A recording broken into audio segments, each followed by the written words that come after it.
하나님 아버지의 말씀 같이 읽고 말씀 나눕니다. 말씀은 히브리서 11장 24절부터 26절까지 석절 말씀입니다. 히브리서 11장 24, 25, 26절 우리 석절 말씀을 한 목소리로 합독하도록 하겠습니다. 같이 읽습니다. 시작. 믿음으로 모세는 장성하여 바로의 공주의 아들이라 칭함받기를 거절하고 도리어 하나님의 백성과 함께 고난받기를 잠시 죄악의 낙을 누리는 것보다 더 좋아하고 그리스도를 위하여 받는 수모를 애굽의 모든 보화보다 더 큰 재물로 여겼으니 이는 상 주심을 바라봄이라. 아멘. 성경에서 예수님을 빼고 가장 닮기 어려운 인물을 골라보십시오 라고 만약에 질문을 한다면 많은 분들이 모세라고 대답을 할 것입니다. 모세는 굉장히 드라마틱한 삶을 산 사람입니다. 물론 본인이 그렇게 드라마틱한 삶을 살려고 애쓴 것도 아닙니다.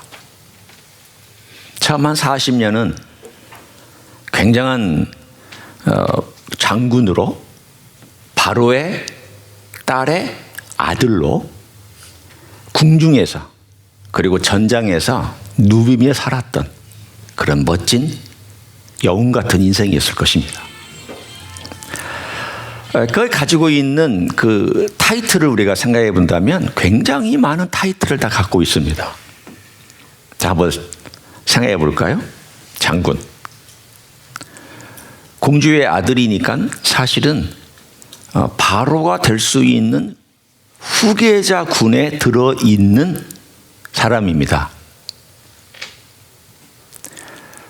그 당시의 역사를 보면 이 바로의 공주가 굉장한 권력의 라인에 있었던 것을 그 애굽의 역사는 얘기해 주고 있습니다.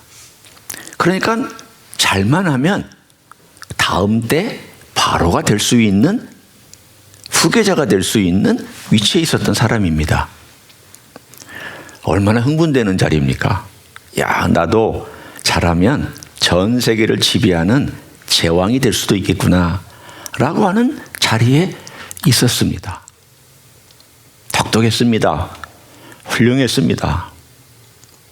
또 그 타이틀을 보면 그 40이 지난 다음 그 다음 40에서 80까지의 생애는 그야말로 저 하늘에서부터 땅으로 뚝 떨어져 버려.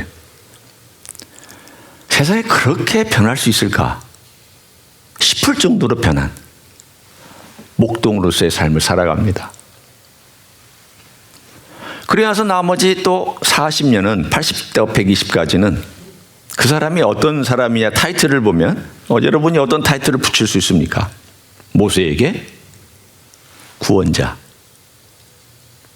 또 재앙을 가져온 사람, 선지자, 그리고 하나님과 대화했던 사람, 하나님의 모습을 본 사람. 비록 뒷모습이지만 하나님의 모습을 직접 눈으로 목격한 유일한 사람입니다. 거기에다가 그는 율법을 준 사람입니다. 그래서 지금도 제가 언젠가 한번 언급을 했던 적이 있습니다. 지금 유대인에게 여러분이 가서 질문할 때 가장 위대한 여러분 성경의 구약만을 얘기하는 거죠. 유대인의 성경에 가장 위대한 인물은 누굽니까? 물으면 90%는 모세요 라고 얘기합니다. 아브라함 아닙니다. 야곱도 아닙니다. 모세요 라고 얘기합니다. 왜냐하면 모세야말로 자기 민족을 만든 사람이고 자기 민족을 구원한 사람이고 자기 민족에게 하나님의 말씀과 율법을 준 사람이기 때문에 천사 다음으로 위대한 사람입니다. 그러니까 이 모세를 닮아간다는 게 얼마나 힘듭니까? 모세에 대한 이야기는 굉장히 많이 나와 있기 때문에 참 모세를 얘기하고 같이 설교할 때 모세를 닮아야 된다 이런 말을 하기가 참 쉽지 않은 그 1번지에 있는 대상이 모세입니다. 참 쉽지 않습니다. 그리고 또한 민수기 12장에 보면 그건 아마도 모세가 죽은 다음에 그 부분에다가 마지막 신명기까지 모세가 대부분은 썼지만 그 모세가 죽은 다음에 쓴 부분이 있고 또 삽입한 부분이 있는데 그 후대에 아마 누가 했는지는 몰라요. 여호수아인지 여호수아 시대에 있는 어떤 서기관인지는 모르지만 거기에 이런 표현이 나옵니다. 지상에서 가장 온유한 사람이란 표현이 나옵니다. 놀랍죠? 성경에 만약 이 표현이 맞다면 구약시대 적어도 예수님 오시기 전에 그 말씀은 영원한 거니까 지상에서 가장 온유한 사람이라고 평가를 받은 사람이 누구냐라고 얘기한다면 모세입니다. 그러니 모세를 닮아간다는 게 얼마나 어려운 일입니까? 온유함도 있어야 되는데 자 오늘 우리는 모세의 어떤 부분을 보려고 하는가 하면 바로 온유함에 대해서 함께 나누려고 합니다. 오늘 본문은 비록 모세를 긍정적으로 묘사하고 있고요. 또 긍정적인 면이 있습니다. 하지만 모세의 긍정적인 면 이면에는 그가 배워야 됐고 쌓아야 됐던 훈련도 있기 때문에 그 부분을 모세 일생 가운데 가장 중요한 그 부분을 함께 나누려고 합니다. 모세가 어떤 사람이었느냐? 모세는요, 나서기 좋아하는 사람이었습니다. 그리고 자기가 문제를 해결하려고 하는 해결사 역할을 하려고 했던 사람입니다. 한국 사람하고 참 비슷합니다. 그런 걸 우리는 세 글자로 이렇게 얘기를 합니다. 한국 사람이 뭐가 넓다고 그러죠? 네, 오지랖이 넓다고 하죠. 왜 한국 사람들은 남의 얘기에 크게 관심이 많고 남의 얘기에 끼어들어야 되고 남의 사정 다 알아야 되고 또 그 집안에 누가 있고 뭐하고 숟가락은 몇 개고 또 어떤 배경을 가지고 있으며 뭐 이런 걸 다 시시콜콜 알아야지 좀 친해진다고 생각하는 경향이 있습니다. 맞아요? 네, 오지랖이 넓은 민족입니다. 네, 그래서 많은 일도 했지만 때로는 사실은 불편한 일들도 많이 했습니다.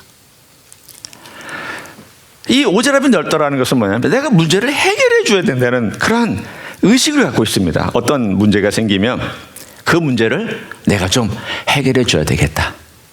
그래서 말로도 끼어들고 문제를 해결하려고 해결책도 제시하고 이런 것들이 있어서 우리는 너무 지난 5천년 동안 익숙하게 살아왔기 때문에 지금도 이 미국 땅에 여기에 살면서도 그것이 그냥 습관적으로 나옵니다.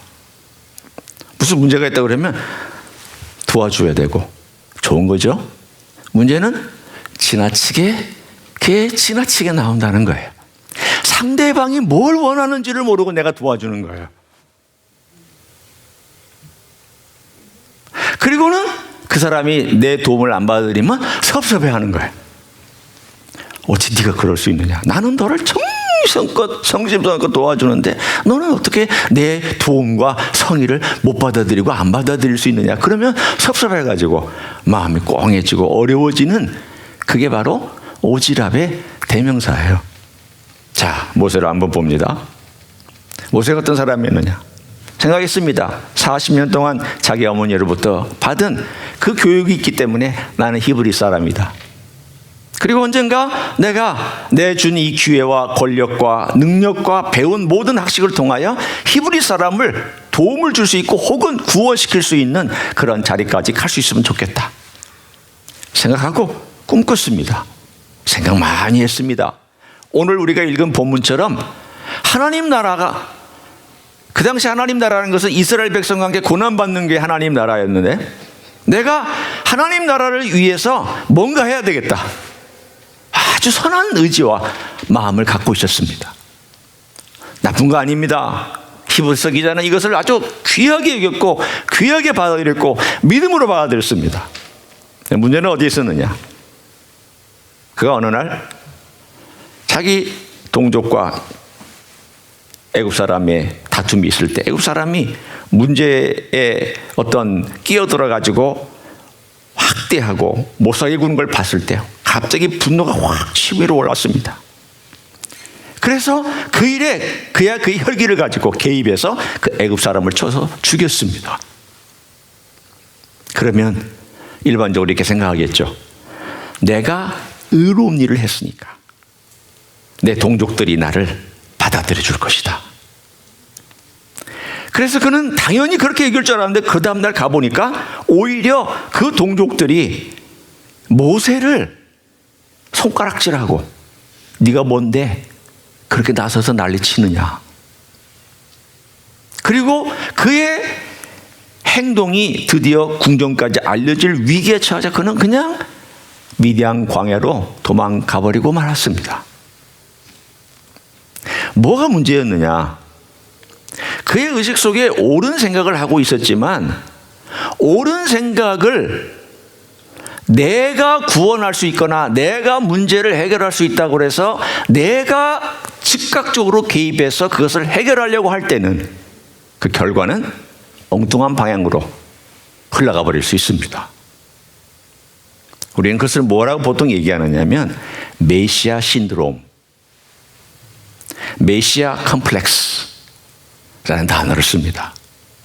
모세는 내가 가지고 있는 능력과 내가 가지고 있는 지위와 이런 것들을 통해서 내가 도울 수 있다, 해결할 수 있다, 그리고 이 문제에 대하여 나는 답이 있다라고 생각하고 선뜻 끼어들어가서 그것을 자기 힘으로 해결하려고 하는 것, 이게 메시아 컴플렉스입니다.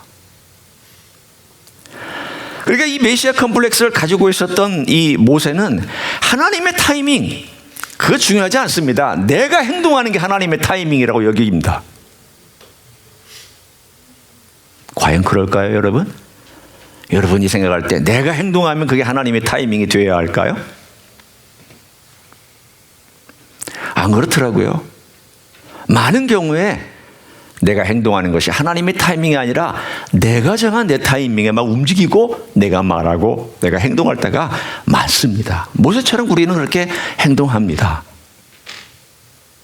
그리고 나서 사실은 이 결과 때문에 그런 도망가서 아무런 결과도 없이 오히려 도망자의 신세가 되어서 그의 직위 뺏겼죠. 그의 특권 다 뺏겼죠. 그의 가지고 있었던 모든 재산 아무 의미가 없었죠. 그의 모든 것들은 다 사실은 빼앗긴 셈이 되어서 방랑자가 되고 홈리스가 되고 거지가 되어서 미디안 광야에 흘러가는 나그네가 되어버리고 말았습니다. 무엇 때문에? 메시아 컴플렉스를 가지고 있었기 때문에 내가 해결해야 된다라고 하는. 그래서 결국은 40년 동안 하나님께서 그를 광야에 가둬놓고 훈련시킨 게 뭐냐면 이거예요. 모세야, 네가 뭘 하려고 했느냐? 네가 나서서 뭘 하려고 했느냐? 40년 동안 그가 광야에서 외로움과 과거를 돌아보면서 회환과 아픔과 그리고 왜 하나님이 내가 일하는 걸 안 도와주실까? 내가 하나님의 나라를 위해서 굉장히 거룩한 생각을 했고 옳은 결정을 했는데 하나님이 안 도와주신다. 이 생각을 몇 년 동안 했습니까? 40년 동안 했습니다. 40년 동안. 그럼 여러분 같으면 어떻습니까? 40년 동안 내가 의로운 일을 하려고 했는데 하나님이 안 도와주셨다 그러면 굉장히 섭섭할 것 같지 않습니까? 섭섭하죠. 하나님이 도와주셔야 되는데 안 도와주셨으니까. 그런데 모세는 그 40년 동안 뭘 길렀느냐 하면 온유함을 길렀습니다. 모세의 특징 하나를 찾으러 한다면 여러분이 기억하셔야 될 게 있습니다. 위대한 일 한 거 아닙니다. 율법 준 것도 아닙니다. 그는 온유함을 길렀던 사람입니다. 원래 모세는 온유한 사람 아닙니다. 나서기 좋아하는 사람이고 자기가 메시아가 되어야 편한 사람입니다. 내가 나서서 문제를 해결해야 되고 그런 능력도 가지고 있었고 그런 지식도 가지고 있다고 스스로 믿었던 사람입니다. 완전한 메시아 신드롬을 가지고 있던 사람이 40년 동안 뭘 배웠냐면 그거 다 내려놓고 그거 다 사그라지고 그것이 다 없어지고 그러고 나서 그의 마음속에 하나, 나는 아무것도 아니다. 나는 아무것도 아니다. 이거 하나 배우는 거예요. 40년이 걸렸습니다. 온유란 뭐냐면, 여러분, 온유는 부드러운 거 아니에요. 온유 그러면 여러분 생각할 때 젠틀맨이나 젠틀을 생각하시는데 그렇게 생각하시면 안 됩니다. 온유란 겸손을 말합니다. 온유란 겸손인데 성경적인 온유를 잘 생각하셔야 됩니다. 성경의 온유는 예, 그렇군요, 맞습니다, 이런 거 이게 온유 아니에요. 온유란 겸손한 건데, 겸손함이란 뭐냐면 자기가 아무것도 아닌 걸 알기 때문에 하나님을 기다릴 줄 아는 게 온유예요. 어떤 사건이 터졌을 때 내 마음대로 내가 확 쥐어잡고 내 힘으로 해결하려는 그것은 온유 아니에요. 내 힘으로 하고 내 지식으로 하고 내 판단으로 하는 건 온유 아닙니다. 온유란 어떤 사건이 터졌을 때 하나님 앞에서, 하나님, 이거 어떻게 해야 합니까? 하나님, 길을 열어주십시오. 하나님, 도와주십시오. 저는 아무것도 아닙니다. 제가 지혜롭다고 생각했는데 제가 지혜롭게 판단한 것들이 얼마나 어리석었는지, 제가 누군가를 안다고 생각했는지 제가 얼마나 그 사람을 몰랐는지, 제가 어떤 사건을 잘 판단하고 생각했는데 제가 얼마나 판단을 못했는지, 저는 어리석은 사람입니다. 저는 지혜가 없는 사람입니다. 저는 아무것도 아닙니다. 주님이 개입해 주시기 원합니다. 온유란 바로 그것입니다.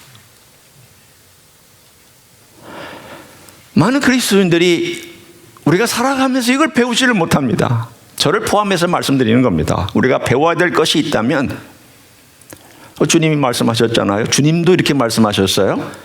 마태복음 11장에 나는 마음이 온유하고 겸손하니. 그러니까 구약의 온유한 대표주자는 모세고요, 신약의 온유한 대표주자는 예수 그리스도이십니다. 그러니까 구약과 신약을 대표하는 가장 대표주자예요. 율법을 준 자, 성령님을 주신 자, 그리고 이스라엘 백성을 구원한 자, 인류를 구원하시는 분. 사실은 어떤 의미면 굉장히 모세와 예수님이 비슷한데 뭐까지 비슷하냐면 성품까지도 비슷하다는 거예요. 모세는 배운 사람이고 이 온유를, 예수님은 원래 온유한 분이고, 그 차이점뿐이에요. 모세는 40년의 환난과 고난 속에서, 외로움과 아픔 속에서 온유를 배웠어요. 나 아무것도 아니구나. 하나님을 의지할 수밖에 없이 내가 살아가야 되는구나. 이제 내가 목동으로서의 길을 걸어가는 것, 이것이 내게 주어진 길이라면 이것 또한 받아들이면서 살아가야 되는구나. 이거 하나님께서 모세를 80세에 내가 너를 쓰겠다라고 말씀하신 적 없어요. 60세에 어느 날 하나님께서 꿈에서 나타나셔가지고 요셉처럼 꿈도 꾸고, 하나님께서 내게 미리 비전을 주셨구나, 그런 일 없었습니다. 하나님 40년 동안 계속 침묵 지켰고 아무 말씀하시지 않았습니다. 모세는 하나님께 계속 묻고 하나님의 음성을 들으려고 애썼고, 그러면서 그 음성 가운데 배운 것은 나는 아무것도 아니구나. 나는 아무것도 아니구나. 나는 아무것도 아니구나. 그걸 계속 반복해서 자기 자신이 배우고 40년 동안 배웠던 것입니다. 그게 온유입니다. 그 온유가 있었기 때문에 모세는 그 다음 40년을 이스라엘 백성들 데리고 하나님과 사이에서 중보자 역할과 다리 역할과, 그리고 일종의 그들의 이야기를 전달해주고 하나님의 말씀을 또 전달해주는 그러한 역할을 잘 감당했습니다. 흥미로운 사건 한 가지를 제가 여러분에게 나눠드리고 싶습니다. 모세가 이제 120세가 가까워졌습니다. 우리는 알죠. 120세가 되면 곧 그의 죽을 때가 가까워졌다는 거죠. 그리고 40년 동안 이스라엘 백성과 함께 광야에서 그들을 인도하고 지도했으면 모세는 거의 완벽에 가깝겠다. 여러분 그렇게 생각하실 수 있잖아요. 민수기 20장에 한 사건이 나옵니다. 이 사건은 이제 그 전 세대들은 거의 죽어가고 있었어요. 죽어가고 있었고 새로운 세대가 올라왔고 새로운 세대가 이제 가나안 땅에 들어가려고 가나안 땅에 가는 과정, 이 마지막 가나안 땅으로 새롭게 들어가기 위해서 하나님께서 가데스 바니아라고 하는 이 남부를 통과해서 가게 하지 아니하시고 이번엔 동쪽을 통과해서 들어가게 하셨습니다. 하나님은 똑같이 일하시지 않아요. 그 전 세대는 남쪽에서 치고 올라가라 그랬는데 거부했으니까 그래? 그럼 너 들어가지 마. 40년 동안 뺑뺑 돌리신 다음 이번에는 동쪽으로 들어가라 하는 이 동쪽으로 가려는 바로 그 즈음에 이 백성들이 불평한 거예요. 새로운 세대가, 여러분 옛 세대가 아니에요. 새로운 세대예요. 새로운 세대도 못 배웠어요. 막 불평해요. 물이 없다고. 이 물이 없는데 어떻게 사냐고.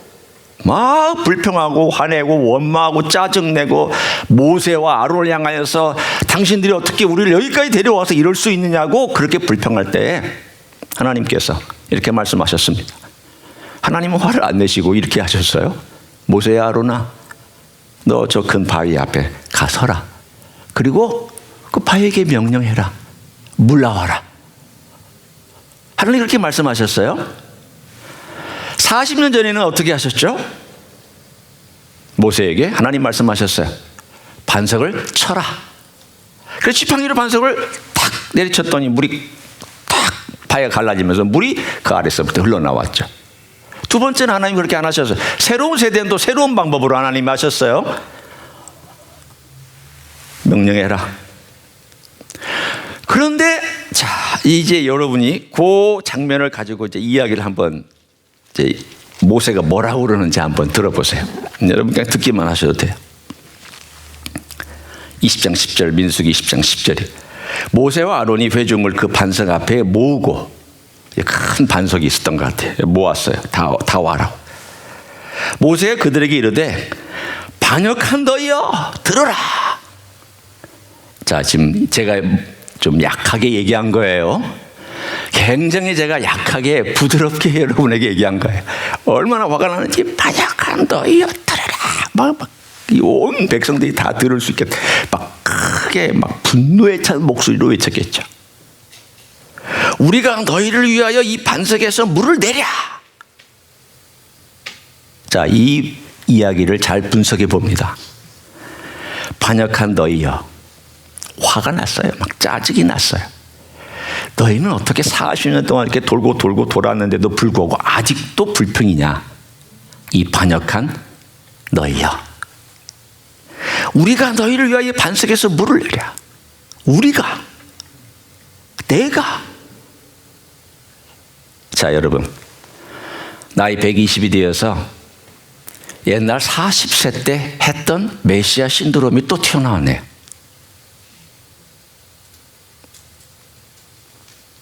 인생은 이만큼 약합니다. 배웠어도 위기가 되면 옛날 것들이 또 튀어나올 수 있어요. 이게 인생이에요.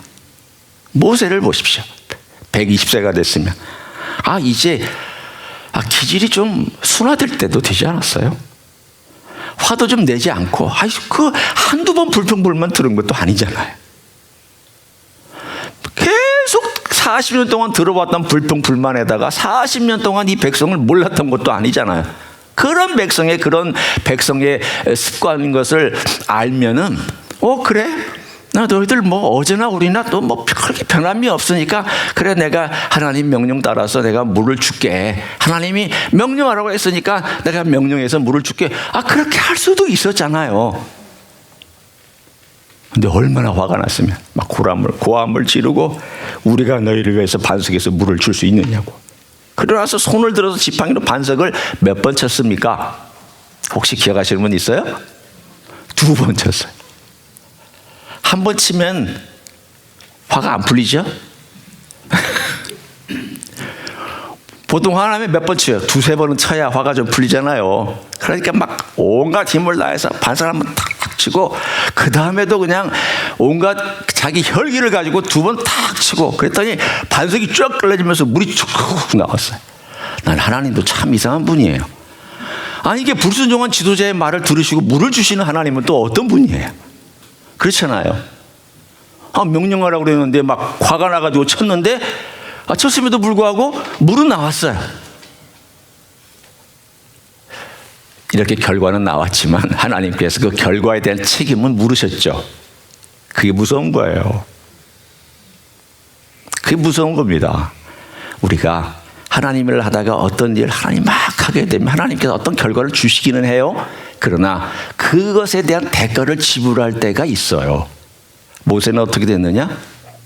이 결과의 대가가 뭐였죠? 가나안 땅에 못 들어갔습니다. 모세가 애걸복걸했습니다. 하나님, 그래도 제가 들어가야 된다라고. 그랬더니 됐다. 고마해라. 경상도 말로 고마해라. 잘 안 돼요. 저는 경상도 말로 그만해라. 대신 내가 이 모압에 있는 높은 산에 올라가서 가나안 땅 전체를 보여주고 저 북에서부터 저 남까지 다 보고 너는 거기서 죽을 것이다. 그래서 하나님 데려가셨어요. 자, 이 이야기를 통해서 우리는 두 가지를 함께 나누기를 원합니다. 첫 번째는 뭐냐면, 여러분, 세 단계로, 적용이 아니고 모세의 인생을 세 단계로 우리가 이제 볼 텐데, 하나는 0세부터 40세까지. 요거는요, 그리스도인이지만 여전히 메시아 신드롬과 메시아 컴플렉스 속에서 살고 있는 그리스도인들이 많아요. 그러니까 온유를 배우지 못하고 여전히 내가 해야 되고, 내가 인정받아야 되고, 내가 메시아가 돼야 되고, 내가 사람들에게서 해결책을 제시해야 되고, 내가 해결사가 되어야 되고, 내가 메시아가 되어야 되는 이러한 삶으로 살아가면 우리는 40세 이전에 모세하고 똑같은 사람입니다. 이건 탈피해야 됩니다. 버리셔야 됩니다. 두 번째는 뭐냐면, 그러면 우리가 뭘 해야 되느냐? 배워야 됩니다. 뭘 배우느냐? 온유를 배워야 됩니다. 모세는 어떻게 온유를 배우느냐? 양떼를 몰고 광야의 깊은 곳에 다니면서 홀로 있을 때 하늘의 별을 보고, 그리고 그 정막 속에서 양떼들을 몰면서 하나님과 묵상하는 가운데 자기의 삶을 계속 되돌아보는 묵상의 시간을 가졌을 것입니다. 이걸 우리에게 적용하면 이렇습니다. 하나님 말씀이 내 안에서 성육신 되도록 여러분이 묵상하셔야 돼요. 예수님의 온유가 내 안에 자리를 잡기까지 묵상하셔야 돼요. 예수님은 원래 온유하신 분이기 때문에 그 온유가 내게 들어오기를 위해서, 예수님이 어떻게 온유하신 분이었나?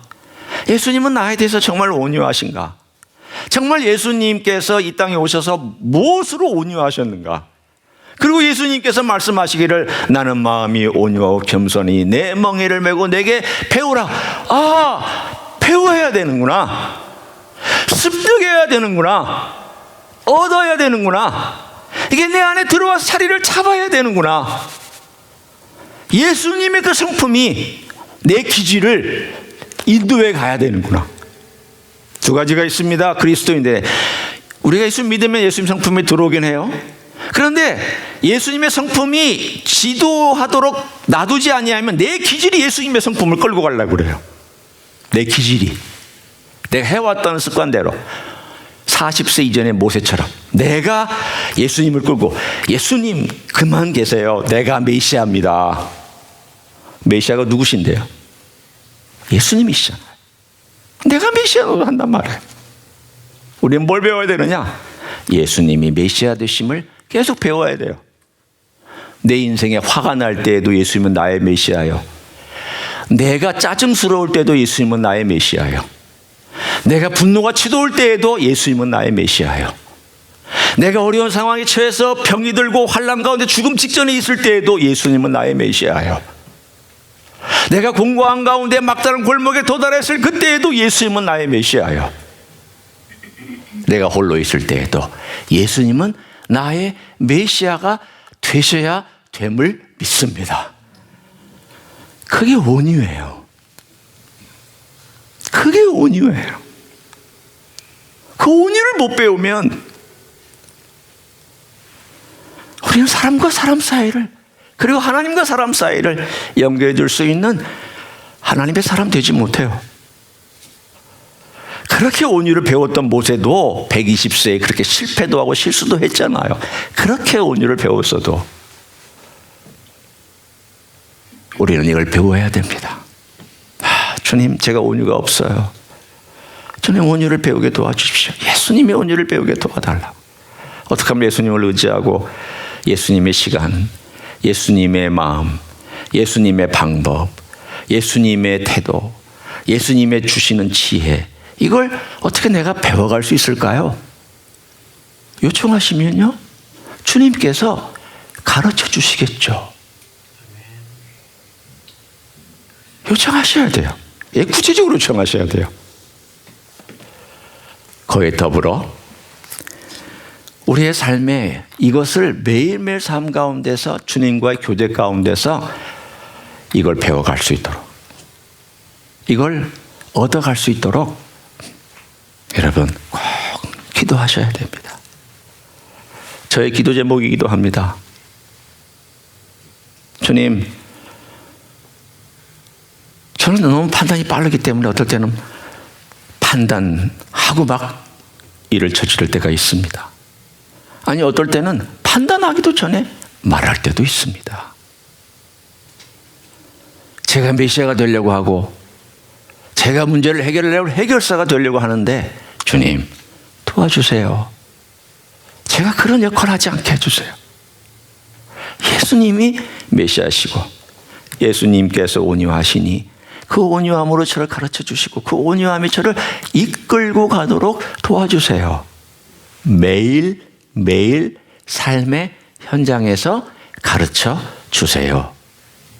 이렇게 기도하시면 주님께서 여러분 생애에 여러분도 모세 다음으로 온유한 사람이라는 칭찬을 받을 수 있는 줄 믿습니다. 아니요, 저는 이렇게 생각해요. 여러분 아멘 하셨잖아요. 저는 모세보다도 더 온유할 수 있는 가능성이 있어요. 왜냐?